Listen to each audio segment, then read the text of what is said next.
kasih. Jadi ada beberapa faktor lah menurut kami, yang menurut saya juga. Jadi yang faktor yang pertama adalah banyak sekali pertanyaan baik dari masyarakat, dari kita sendiri. Indonesia ini penduduknya 270 juta. Masa nyari 11 orang aja nggak bisa dapat yang bagus. Kalau dibanding Jepang, penduduknya nggak sampai 50 juta. Tapi dia pemainnya bagus-bagus. Begitu kan? Tapi nampaknya setelah kita buka, setelah data itu kita buka, kita inventaris, dan ini mulai dilakukan, saya lihat mulai dilakukan di masa kepemimpinan PSSI Pak Iwan Bule kemarin, baru dibuka bahwa di Indonesia itu memang penduduknya 270 juta, tapi pelaku sepak bolanya nggak sampai 100.000 pelaku sepak bola.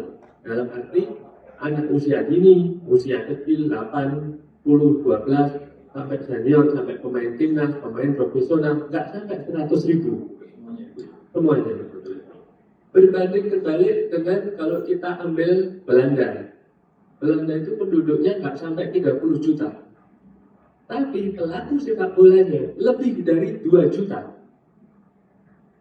Jadi 1/10-nya aja nggak ada. Nah inilah kenapa kok kita itu sulit mencari pemain bertalenta, beda dengan yang ada di sana, di Belanda. Kenapa begitu? Nampaknya Pak, klubnya di sini di Indonesia dengan jumlah penduduk 270 juta, jumlah klubnya pun masih terlalu sedikit. Kalau di Semarang yang saya tahu penduduknya 2,5 juta. Klub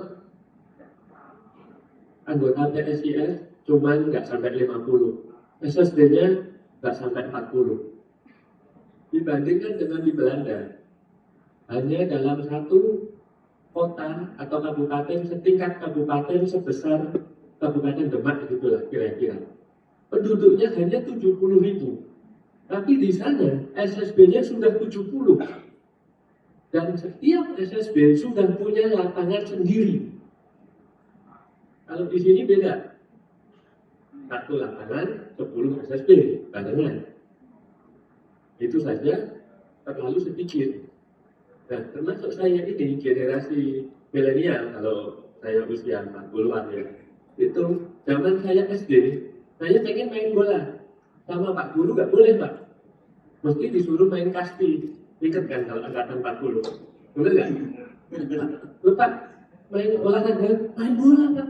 Ojo, badminton. Gitu. Itu fakta. Inilah. Jadi di Indonesia itu sebenarnya masih terlalu sedikit orang yang bermain bola. Makanya kita nggak bisa bersaing dengan di level ASEAN saja kesulitan. Karena rasionya terlalu kecil. Itu pertama.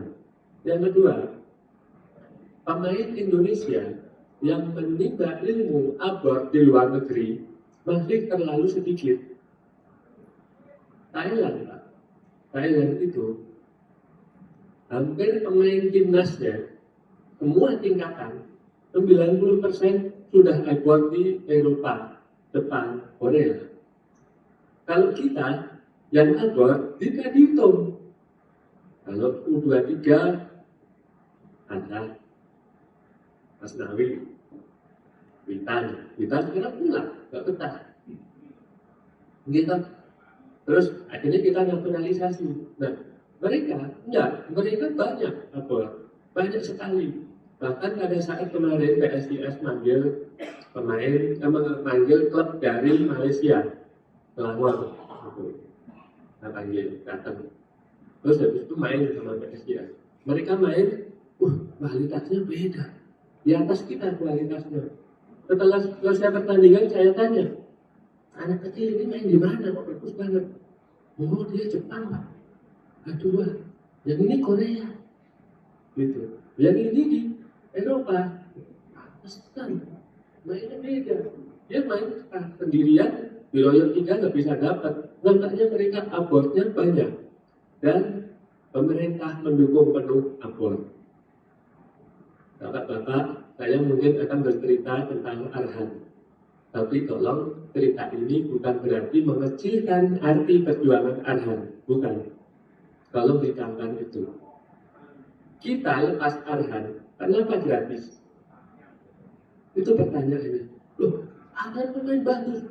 Betul Ferdi kok PSIS gak minta match fee, gak minta transfer fee. Kenapa gratis? Kalau saya minta duit, mereka gak mau, Mbak. Jangan salah. Pemain ini supaya bisa main di Jepang, kita itu yakinkan Tokyo Verdy bahwa ini adalah pemain terbaik kita. Anak ini adalah anak yang paling mampu beradaptasi. Anak ini yang paling hebat di Indonesia. Yakinlah Tokyo Verdy, kalau ini sampai kamu ambil, kamu pasti followernya langsung meningkat. Jadi 100.000. Bener kan? Kalau ini kamu ambil, pasti penontonmu orang Indonesia yang merantau di sana nonton semua. Bener kan? Coba kalau saya bilang minta transfer fee 100 juta, Tokyo Verdy rampok, boleh sih lihat lebih murah, oke? Kita itu fakta. Pemain Indonesia yang abon ke depan setelah Stefano Lillipali top skor, sekali main, asisnya 3, golin 3, klubnya di nomor 1. Lillipali itu di Liga Jepang tuh main nggak sampai 5 kali, Pak. 2 tahun. Sampai 5 kali main. Lebihnya dibantu cadangan. Karena kualitasnya terlalu jauh. Saya jadi ingat pada saat PSIS juara tahun 99. Atau itu zamannya Pak Simon Legiman, zamannya kita Yono, ya kan, zamannya Pak Nirwan Bakri masih turun di Persija dan lain sebagainya itu. Saya masih ingat Jepang itu belum sehebat ini. Tapi pada saat itu kedutaan besar Jepang mengirim 20 pemain Jepang muda, meminta pemain ini supaya dimainkan di liga-liga utama Indonesia, main sebagai pemain asing. Pemain ini nggak dibayar, Pak. Klub nggak keluarin duit, malah perusahaan Jepang ngasih sponsor.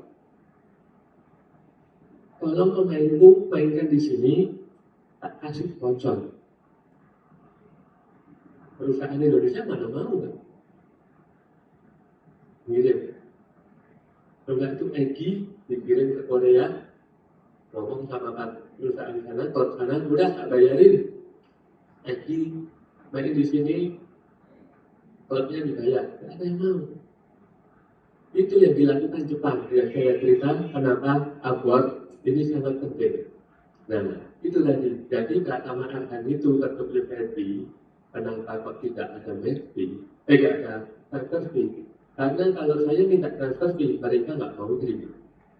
Jadi begitu ada tawaran tetap dari Tokyo Verdy, kita itu bahagianya setengah mati sudah.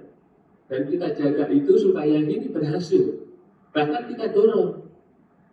Kita kasih macam-macam. Ibaratnya kalau orang jualan itu kita kasih diskon-diskon, promo-promo lah. Gitu. Sampai sedemikian rupa. Gitu Pak. Makanya dan itu nggak semua klub melakukan itu.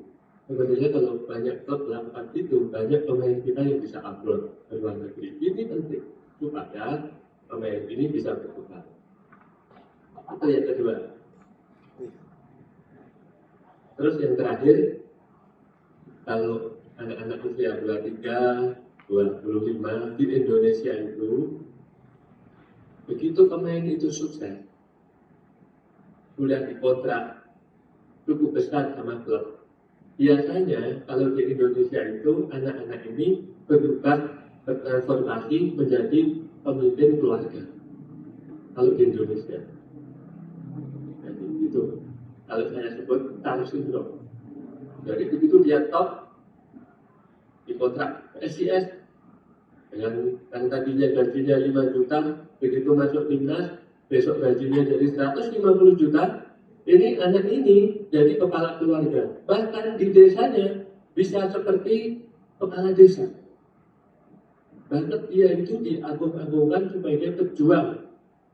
Nah, ini yang menurut saya konsentrasi pemain ini jadi terpecah. Kalau di luar negeri yang berhasil itu anak-anak usia 23, 25 itu rata-rata masih disuruh konsentrasi main bola, nggak boleh ya berpikir yang lain-lain, apalagi nikah. Karena ada kan yang barusan nikah sekarang performanya turun, kan kelihatan.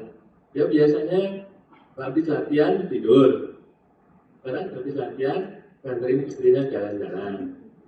Nah, malam istrinya minta ditemani lagi sampai subuh, ya kan? Habis itu latihan lagi. Lelaki mana yang nggak lelah kalau begitu, Pak? Itu kalau di Indonesia dan itu fakta. Jadi teman-teman juga perhatikan, kalau anak-anak muda kita masih dibebani seperti ini, banyak pemain kita yang sudah bagus-bagus abot diminta oleh keluarganya, kamu pulang, ibu sakit, gak ada yang ngurusi bapak, rumahnya bapakmu hancur, dibenerin, itu banyak. Akhirnya dia menolak ke klub, tak ya, saya balik deh, gak jadi abot deh, saya main di PSIS saja. Oke, saya senang dapat pemain top, tapi Pak, kalau bangunin rumah keluarga saya, banyak Pak, kayak begitu. Banyak, di Indonesia banyak. Ini yang membuat kita jadi sulit bersaing. Kalau menurut saya begitu Pak, ada 3 faktor itu yang sangat mengganggu Indonesia. Makanya sekarang ada program Garuda Selain, ada program macam-macam. Yang anak-anak ini coba difokuskan ke sepak bola terus. Ini cukup bagus. Pak Erick Thohir juga membuat itu gerakan kemarin timnas U17 langsung fokus semuanya, nggak usah mikir masalah keluarga dulu, tapi supaya fokus. Tapi begitu nanti followernya udah masuk 100.000, 200.000 lah, ini biasanya start syndrome ini. Gitu Pak, kira-kira bisa menjawab ya, sedikit. Lanjut, dan lagi mungkin. Terima kasih. Monggo, Mas. Terima kasih sudah menonton. Silakan subscribe, like, dan jangan lupa komen di bawah ya bola spotter.